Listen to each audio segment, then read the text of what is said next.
看到。嗨。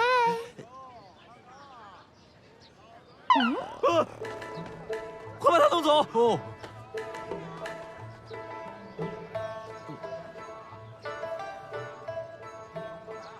哎呀，怎么一不小心让这个小家伙给跑出来了呢？不过，怎么少将军不怕龙仔，反倒是二少爷开始怕了起来？我怕他？怎么可能？这只臭猫肯定是用了什么法术，装作二少爷，想趁机迷惑我。很好，一会儿就让你尝尝自作孽不可活的滋味。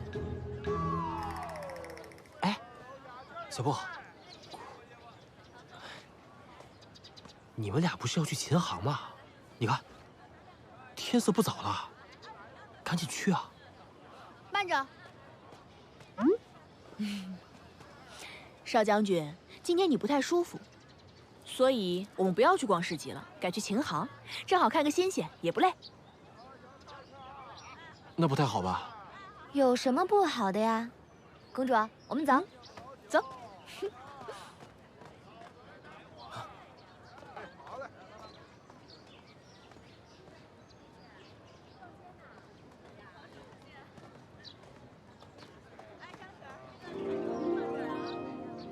一个卖花鸟鱼虫的，喜欢什么古琴呢？你一定在想，我一个卖花鸟鱼虫的，为什么会喜欢古琴？其实我小时候也想过，成为一名琴师。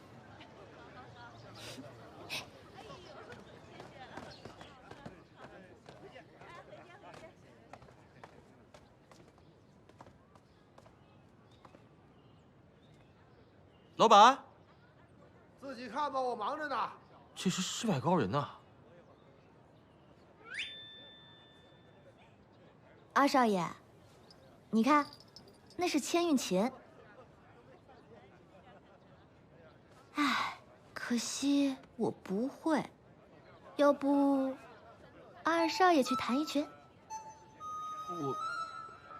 对啊，昨日湖边都没来得及尽兴，不如二少爷就在此弹奏一曲。这……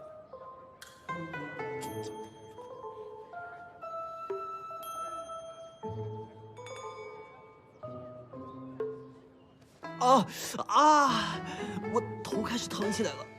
啊！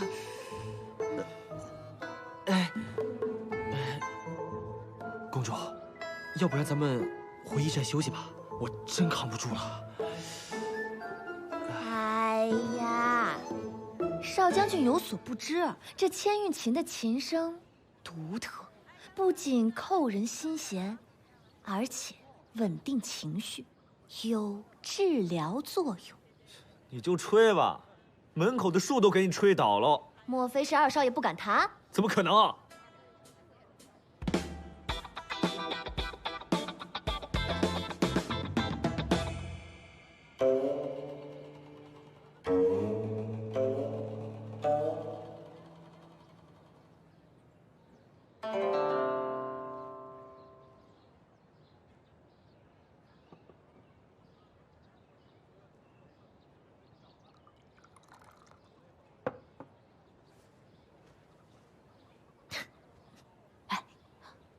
这不是让二少爷唱歌，他润嗓子干嘛？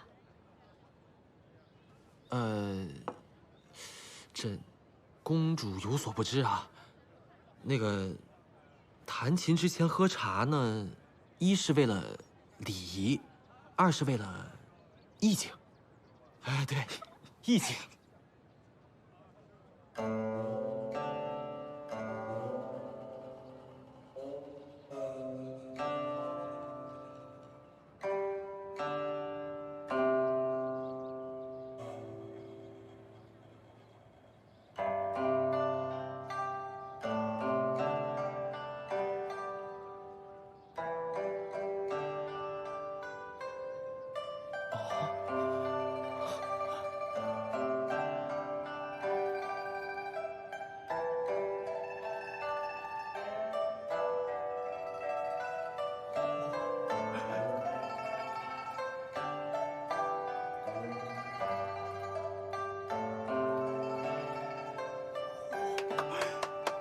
绝！没想到，二少爷的情谊竟如此高超。算你走了猫屎运。难道你以为这就可以难倒我？本王子听一遍就学会，一切都在本王子的掌握之中，刚好可以趁此机会完成第3步。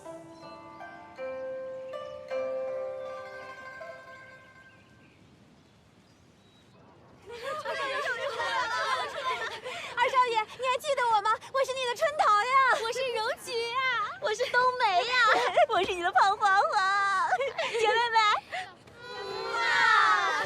好了好了，大家的心意我都知道了，我都了解了。姐妹们，收队！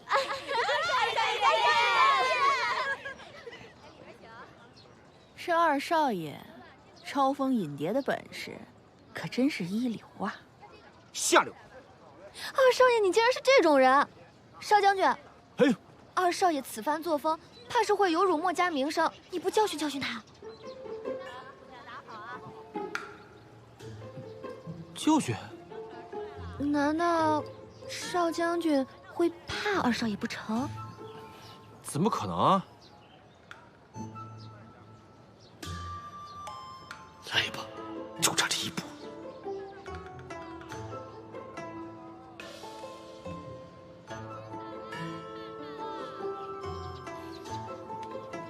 谁叫你在外面给我干这种事情啊？有辱家门名声，跟我回驿站去，看我不好好惩罚你！